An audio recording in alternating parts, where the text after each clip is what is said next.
Realisht, ajo kur ndodh befasia, ndodh kush e shkaktoi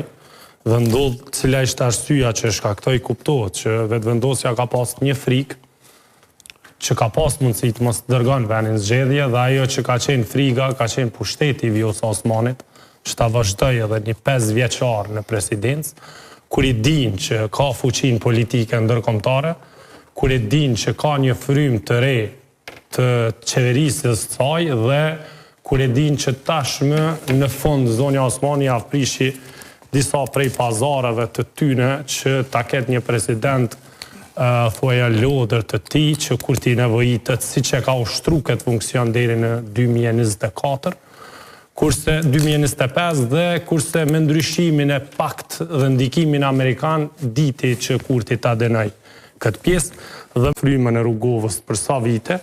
nuk mund të ndjek mbrapa një socialist që premton dhe nuk bën asgjë, dhe tashmë befasia do t'jetë po zonja Osmani me rezultatet e tyre. Befasia e dytë që kanë problema do të mbledhet elektoratit, tashmë PDK-ja me Zotri Limën, ndoshta nuk them që nuk janë edhe befasi që të rritet në përqindje, po tashmë ka siguruar që elektoratin e ka të bashkuar, pa marrë parasysh presionin, ka një atmosferë fitore dhe rritje në atë parti, dhe ajo që mu personalisht me ka befasu ka qenë lëvizja e Zotrit Haradinaj, duke i dhënë rrugë Zotrit Gjini që ta merr një akë, ta forcon po në atë gjendje, ta rifreskon me figura të reja dhe tashmë po i shikoja projektet apo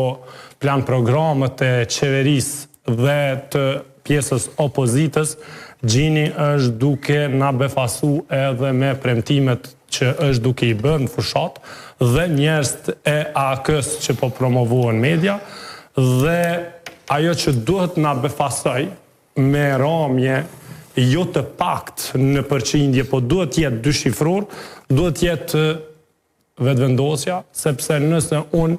mburrëm për një pozitë që kërkoj që unë do t'i dalë zot dhe ta pranoj një votim të tillë afër gjys milioni vota dhe unë të mos mundohem asgjë në mirëbesimin e tyre, duke mos punuar, duke bllokuar dhe duke mos negociuar as minimumin e mundshëm si kurti ose si vetëvendosje.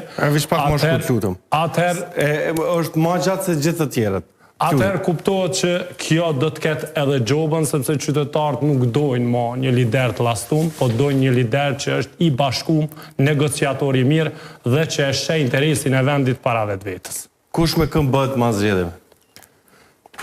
Mendimi im është që partitë opozitare nuk kanë nevojë që të jenë mas zgjedhjeve me partinë pushtet, sepse unë mendoj që partitë opozitare pa minoritetet, as egjiptian, as tësh, as këta tjerë dhe as listës sërdska, mendoj që do t'i afrohen 60-qit dhe besoj që partitë opozitare me një koalicion të përbashkët për të mirën e vendit do t'a bëjnë dhe do t'ja realizojnë dëshirën pensionistit në zgjedhje PSD-s Dardan Mulliqit, do t'ja realizojnë atë dëshirën që do një opozitë të fortë.